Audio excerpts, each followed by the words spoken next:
నమస్తే. Welcome to RTV. నిన్న డీసీసీల అధ్యక్షులకు సంబంధించి శిక్షణ కార్యక్రమం ముగింపు సమావేశంలో సీఎం రేవంత్ రెడ్డి మరి రాబోయే ప్రధానమంత్రి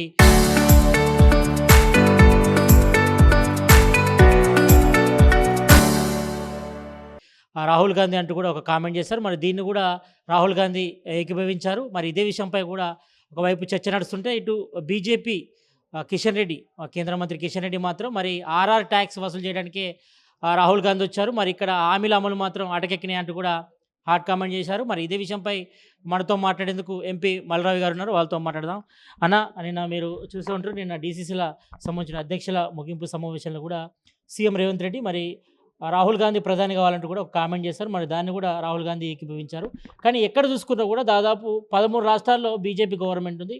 3 రాష్ట్రాల్లో మాత్రమే మీ గవర్నమెంట్ ఉంది. మరి రాబోయే రోజుల్లో ఎట్లా ఉండబోతుంది? మరి దేశంలో ప్రధాని కావాలని మరి రాహుల్ గాంధీ ఆకాంక్షిస్తున్నాడు. ఎట్లా ఉండబోతుంది? ఒకప్పుడు పార్లమెంట్లో 2 ఎంపీలు మాత్రమే ఉన్నారు, బీజేపీ వాళ్ళు. ఇప్పుడు ప్రభుత్వంలోకి వచ్చారు కదా. ఇప్పుడు మేము 100 మంది పార్లమెంట్ మెంబర్స్ ఉన్నాం, కాంగ్రెస్ పార్టీ. వేరే రాష్ట్రాలు 3 రాష్ట్రాల్లో మేము కాంగ్రెస్ ప్రభుత్వంలో ఉన్నాం. వేరే రాష్ట్రాల్లో మళ్ళీ ప్రభుత్వాలకు రావచ్చు కూడా. అప్పుడప్పుడు ప్రజలు ప్రభుత్వాలను మార్చే ఆలోచన చేస్తారు, మారుస్తారు కూడా. చాలాసార్లు మార్చారు. 1977లో మార్చారు, మళ్ళీ 80లలో ప్రభుత్వంలో తెచ్చారు, మళ్ళీ 84లో ప్రభుత్వం తెచ్చారు, మళ్ళీ 2004లో తెచ్చారు, మళ్ళీ పోతుంది. ఇవి ప్రజాస్వామ్య ప్రభుత్వంలో పార్టీల ప్రభుత్వాలు వస్తుంటాయి, పార్టీల ప్రభుత్వం పోతుంటుంది. అందువల్ల ఎన్ని రాష్ట్ర ప్రభుత్వాల్లో కాంగ్రెస్ ఉందనేది ముఖ్యం కాదు, ఎంతమంది ప్రజలు కాంగ్రెస్ ప్రభుత్వాన్ని కోరుకుంటున్నారు అనేది ముఖ్యం. ఇవాళ భారతదేశంలో ప్రజలు భయంగా బతుకుతున్నారు. కేంద్ర ప్రభుత్వం వారి దగ్గర ఉన్నటువంటి సంస్థలతోని ప్రజల్ని భయపెడుతున్నారనే విషయం అందరికీ తెలిసింది. ఒక నియంతృత్వ పరిపాలన జరుగుతుందని, ఆ పరిపాలనలో ప్రజలు స్వేచ్ఛగా లేరనే విషయం యూనివర్సిటీ విద్యార్థుల దగ్గర నుంచి ఊళ్ళల్లో ఉన్న చదువురాని యువకులందరూ కూడా ఫీల్ అవుతున్నారు, మేధావులు ఫీల్ అవుతున్నారు, ఇండస్ట్రీలు ఫీల్ అవుతున్నారు, అందరూ బాధపడుతున్నారు. ఈ సందర్భంగా భారత్ జోడో యాత్ర చేసి, భారత్ జోడో న్యాయ యాత్ర చేసి పార్లమెంట్ లోపల పార్లమెంటు వెలుపల ప్రజల తరపున పోరాటం చేస్తున్న నాయకుడిగా రాహుల్ గాంధీ గారికి మంచి పేరు వచ్చింది.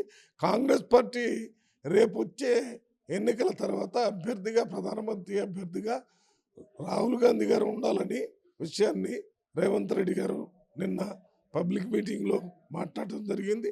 దానికి సానుకూలంగా రాహుల్ గాంధీ గారు స్పందించడం జరిగింది. అందువల్లనే నేను ఈరోజు కాంగ్రెస్ పార్టీ 8 మంది ఎంపీల తరపున ఒక కన్వీనర్గా రేవంత్ రెడ్డి గారు ప్రతిపాదనని నేను సపోర్ట్ చేస్తూ ఈరోజు ప్రెస్ మీట్ పెట్టి చెప్పడం జరుగుతుంది. కానీ త్వరలో ఇతర రాష్ట్రాల్లో ఎన్నికలు జరగబోతున్నాయి కాబట్టి రాహుల్ గాంధీ ఇక్కడ ఆర్ఆర్ ట్యాక్స్ వసూలు చేసుకొని మరి అక్కడ ఎన్నికలకు ప్రిపరేషన్లో భాగంగా ఇక్కడికి వచ్చినట్టు కూడా కేంద్ర మంత్రి కిషన్ రెడ్డి అంటుండు. ఈ మధ్య ఎన్నికలు జరిగే రాష్ట్రాల్లో ప్రధానమంత్రి గారు తిరుగుతున్నారు. తమిళనాడు పోయారు, అస్సాం పోయారు, వెస్ట్ బెంగాల్ పోయారు. అక్కడ ఉన్నటువంటి రాష్ట్రాల్లో డబ్బులు వసూలు చేసుకోవడానికి పోయాడా, రాజకీయాలు మాట్లాడటానికి పోయారా?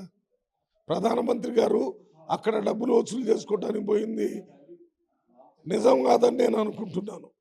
అందువల్లనే మా నాయకుడు కూడా అన్ని రాష్ట్రాల్లో ప్రకటించి పార్టీని బలోపేతం చేసుకునే కార్యక్రమాన్ని దిశానిర్దేశం చేయడానికే తిరుగుతున్నాడు తప్ప డబ్బులు వసూలు చేస్తారనేటటువంటి పేరు ఆ కుటుంబంలో నెహ్రూ గారు కానీ, ఇందిరాగాంధీ కానీ, రాజీవ్ గాంధీ కానీ, ఇప్పుడున్న రాహుల్ గాంధీ కానీ ఎవరి మీద లేదు, ఉండదు కూడా.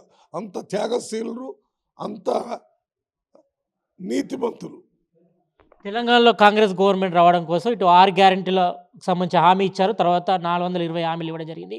కానీ ఇందులో ఏ ఒక్క హామీ కూడా నెరవేర్చలేదు. మరి నిరుద్యోగులకు రాహుల్ గాంధీ మరి అక్కడ దిల్సుఖ్ నగర్ వెళ్ళి మరి 2 లక్షల ఉద్యోగాలు ఇస్తామని హామీ ఇచ్చిండు. మరి ఇప్పుడేమో సిటీ అవుట్కోట్ వచ్చి ఇట్లా వచ్చి అట్లా వెళ్ళిపోయిండు.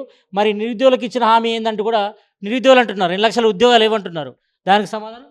మేము ఇచ్చినటువంటి హామీల్లో చాలా వరకు అమలు చేశాం.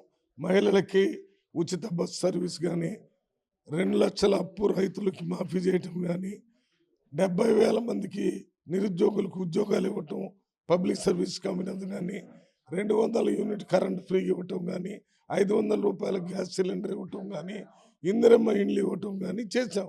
1-2 చేయకపోతే వాటిని ఇంకా 3 సంవత్సరాల ముందు చేస్తాం. మీరు బీఆర్ఎస్ ప్రభుత్వం వాళ్ళు 10 సంవత్సరాలు పరిపాలన చేసి డబుల్ బెడ్రూమ్ ఇస్తారని ఇవ్వలేదు, 3 ఎకరాల భూమి ఇస్తారని ఇవ్వలేదు, మీరు చేయలేదు.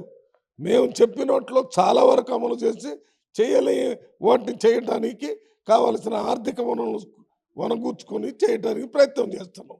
అంతేకాకుండా మేము ఇచ్చినటువంటి హామీలే కాకుండా ఇవ్వనటువంటి హామీలు పేద ప్రజలందరికీ సన్నబియ్యం మేము హామీ ఇచ్చింది కాదు, వాళ్ళందరికీ వాళ్ళ భారతదేశంలో 3.5 కోట్ల మందికి సన్నబియ్యం ఇస్తున్నాం. అదే రకంగా మేము ఇచ్చినటువంటి హామీ కాదు, 100 ఇంటిగ్రేటెడ్ రెసిడెన్షియల్ స్కూల్ ఇచ్చాం, 100 తెలంగాణ పబ్లిక్ స్కూల్స్ ఇస్తున్నాం. హాస్టల్స్లో 42% మెచ్చార్జీలు ఇచ్చాం. ఇవన్నీ చెప్పనే మహిళలకు ఎన్నో చేస్తున్నాము. కానీ సంతోష్ నగర్కు రాహుల్ గాంధీ వచ్చిండు, నిరుద్యోగులకు 2 లక్షల ఉద్యోగాలు రిలీజ్ చేస్తాం, అదేవిధంగా జాబ్ క్యాలెండర్ కూడా ఇస్తానన్నాడు కదా. మరి మీ అధినేత రాహుల్ గాంధీ ఇచ్చిన హామీనే మీరు పక్క పెట్టే ప్రయత్నం ఎందుకు చేస్తున్నారు? రాహుల్ గాంధీ గారు ఇచ్చిన హామీనే కులగణన చేయటం జరిగింది, తక్కినవన్నీ చేయటం జరిగింది, ఉద్యోగాల్లో 70,000 ఇవ్వటం జరిగింది, ఇంకా ఇవ్వటం జరుగుతుంది. జాబ్ క్యాలెండర్ కూడా తయారు చేస్తున్నాం, ఇవ్వడానికి కావాల్సిన ఏర్పాట్లు అన్నీ జరుగుతున్నాయి. ఇది ఇప్పుడు వచ్చి 2 సంవత్సరాలు అయింది. ఇప్పుడు 99 రోజుల ఒక కార్యక్రమాన్ని మన రేవంత్ రెడ్డి గారి ప్రభుత్వం తీసుకుంది. దానికి ఒక సబ్ కమిటీ వేశారు. ఏం చేశారని ప్రజల ముందు పోయి చెప్తాం. వీళ్ళు కాంగ్రెస్ ప్రభుత్వాన్ని, రాహుల్ గాంధీని, రేవంత్ రెడ్డిని బురద జల్లాలని ఆరోపణలు చేసి ఆరోపణలు అపోహలు అన్నీ కల్పించడానికి ప్రయత్నం చేస్తున్నారు. వీటన్నిటి కల్పించిన తర్వాత నిన్న 2025 చివరిలో 2026 మొదట్లో జరిగిన పంచాయతీ సర్పంచుల ఎన్నికలు, మున్సిపల్ ఎలక్షన్లు ప్రజల తీర్పును బట్టి ప్రజలు ఏమనుకుంటున్నారో తెలుస్తుంది. ఇప్పటికైనా ప్రతిపక్ష పార్టీలు నిర్మాణాత్మకంగా మాట్లాడండి.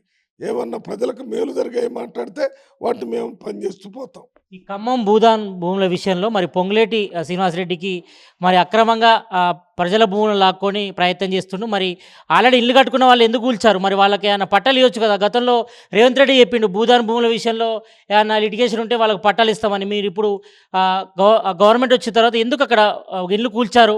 వాళ్ళందరూ మొత్తం నిరాశలు చేయడం జరిగింది. వాళ్ళకి ఏమైనా సాయం చేస్తారా? ఇప్పుడు మొత్తం దిక్కుదోచని పరిస్థితిలో ఉన్నారు ఖమ్మం భూదాన్ భూములకు సంబంధించిన బాధితుల విషయంలో. ఖమ్మం భూదాన్ భూములు కానీ, మూసీ దగ్గర ఇండ్లు కానీ వీటన్నిటినీ కూడా తప్పనిసరి పరిస్థితుల్లో అక్కడ అభివృద్ధి సంక్షేమ కార్యక్రమాలు చేయడానికి ప్రజల ముందు చెప్పి 1 సంవత్సరంన్నర నుంచి మూసీ దగ్గర దాన్ని క్లీన్ చేసి అక్కడ ఉన్నటువంటి జబ్బులన్నీ హైదరాబాద్కు రాకుండా చూడటానికి దాన్ని సుందరీకరణ చేయాలని, అదే రకంగా అక్కడ భూదాన భూముల్లో ఉన్నటువంటి దగ్గర వేరే డెవలప్మెంట్ చేసి వారికి కావాల్సిన ఇండ్లు ఇస్తామని వీళ్ళందరికీ ఇండ్లు ఇవ్వటం, వారికి కావాల్సిన కంపెన్సేషన్ ఇవ్వటం కాంగ్రెస్ పార్టీ చట్టం ప్రకారం చెప్పినట్టుగానే చేస్తున్నారు. కానీ వాస్తవాన్ని ప్రజలకు తెలియకుండా ప్రతిపక్ష పార్టీలు ఇల్లు గులుతున్నాను కేటీఆర్ గారు మొన్న మూసినది దగ్గర చెప్తున్నారు. మరి అక్కడెక్కడో మన ఇది ఉంది కదా గుజరాత్లో, అక్కడ వాళ్ళు ఆ నది సబర్మతి నది దగ్గర దాదాపు 2,000 ఇండ్లను కూల్చిన తర్వాతనే అక్కడ మరి బ్యూటిఫికేషన్ కానీ క్లీనింగ్ కానీ. మరి అది బీజేపీ ప్రభుత్వానికి తెలియదా? బీఆర్ఎస్ పార్టీకి తెలియదా? వీళ్ళు ముల్లనకుంట అని ఒకటి ఇరిగేషన్ ప్రాజెక్ట్ అప్పుడు ఊళ్ళు ఇండ్లు లేచిపోయినాయా? ఎంతకాలం ధర్నా చేశారు? వాళ్ళ దగ్గర కనీసం ప్రతిపక్ష పార్టీలను పోకుండా చేశారు. మేము ప్రతిపక్ష పార్టీలు ప్రజా పరిపాలనలో ఎవరైనా వచ్చి ఏదైనా చూసి మాట్లాడవచ్చని చెప్తున్నాం. మీ 10 సంవత్సరాల్లో ప్రతిపక్ష పార్టీలు గాంధీ భవన్ నుంచి మేము గేట్ దగ్గర పోతేనే అరెస్ట్ చేశారు. కొంతమంది కోదండరాం లాంటి వాళ్ళని అర్ధరాత్రి కిటికీలు పగలగొట్టి అరెస్ట్ చేశారు. ఎవరిని మీటింగ్ పెట్టుకునే అవకాశం ఇవ్వలేదు. ఇందిరాగాంధీ దగ్గర ఇందిరా పార్కు దగ్గర ధర్నా చౌకను ఎత్తేసారు. మీరా నీతులు చెప్పేది? మాది ప్రజాప్రభుత్వం. దానికి నిదర్శనమే మొన్న జరిగిన మున్సిపల్ ఎలక్షన్లో 85% కాంగ్రెస్ పార్టీ గెలిచింది, 66% పంచాయతీ గుర్తు లేకుండా ఉన్నటువంటి సర్పంచులు కాంగ్రెస్ పార్టీ అనుకూలంగా గెలిచారు. ఇవన్నీ గెలిచిన తర్వాత కూడా మీరు ఏమీ పట్టించుకోకుండా మీ ధోరణిలో మీరే మాట్లాడుతున్నారు. కానీ గతంలో సీఎం రేవంత్ రెడ్డి భూదాన్ భూముల విషయంలో రెగ్యులైజ్ చేస్తాం, అందరికీ పట్టాలు ఇస్తాం, ప్రజలకు న్యాయం చేస్తామని మరి డైలాగ్ కొట్టిండు కదా గతంలో. డైలాగులు కొట్టి నువ్వు మాట్లాడేదే తప్పు. డైలాగులు చెప్పుంటాడు, డైలాగులు కొట్టం కాదు.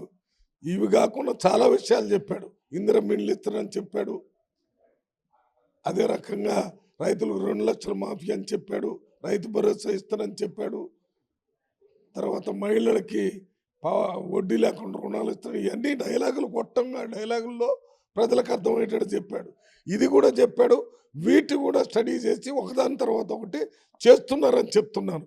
ఇది ప్రతిపక్ష పార్టీలు చెప్పిన నిజమైతే అన్నీ ఆయన ఏదో చేస్తాను నేనేదో చేస్తానని ఆరోపణలు చేసుకుంటూ పోతే నిరూపించాలి కదా. మరి భూదాన్ భూముల విషయంలో మరి ఏం చేయబోతుంది గవర్నమెంట్? అక్కడ ఏం చేయబోతుంది? ఏమైనా ప్రయారిటీ తీసుకురాబోతుందా? ఏం చేయబోతుంది? భూదాన విషయంలో ఏం చేస్తున్నారనే విషయాన్ని అక్కడ ఖమ్మం జిల్లాలో 3 మంత్రులు ఉన్నారు. వాళ్ళంతా ఆలోచన చేస్తే వాళ్ళకి ఎవరికి నష్టం జరగకుండా బ్యాలెన్స్డ్గా అందరికీ న్యాయం చేసే విధంగానే పనిచేస్తారు. మొత్తానికైతే ఇటు రాబోయే రోజుల్లో ప్రధానమంత్రిగా రాహుల్ గాంధీ ఉండబోతున్నారు. మరి రాబోయే అసెంబ్లీ పార్లమెంట్ ఎన్నికల్లో అత్యధికంగా అన్ని రాష్ట్రాల్లో కూడా మరి కైవసం చేసుకొని మరి రాహుల్ గాంధీని ప్రధాని చేయడానికి తమందరం కూడా కృషి చేస్తామని కూడా ఎంపీ మల్రావి చెప్తున్నారు. కెమెరామ్యాన్ కోటితో సతీష్ RTV గాంధీభవన్ నుంచి. Local to global news at your finger tips. మీ చేతిలో ఒక ఆయుధం. Download raw TV app. Media legend Ravi Prakash is back.